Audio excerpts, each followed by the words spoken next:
So you can see I'm coating the back border. This is where the stitches were showing from the other side. And now, piece by piece, I'm just covering that, even though I like these a lot and they're going to inspire something else. I'll be covering the edge and then using this stitching on the other side as a guide, which will come through as quilting on the blue. So I've simply turned the fabric in slightly, pinned it against that stitching line that came through from the other side, and I'm using a single thread and a very fine needle to kind of applique this border in place. You know, the border is basically on the other side, covering up the back of the stitching there. When I come back and quilt here, it's going to bring the pattern of the spirals to this area. Of course, here I didn't quite make it, so I've got a little piece. You know, we're always mending, right? I think I can just put a little piece in there, fill that gap. You know, the stitching I'm doing here is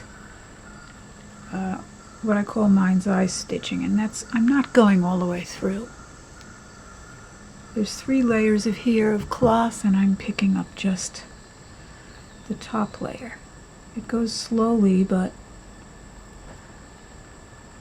it's not going to show on this side. Again, when you're working with layers, you have the option of sewing all the way through or not sewing all the way through. So if you're making a 2-layered or 2-sided reversible textile, you have the option of using the stitch as a guide, the option of making it only visible on one side, or just stitching through all the layers. It's best to use a really fine needle for this part. I always hold it down so I don't pull too tight.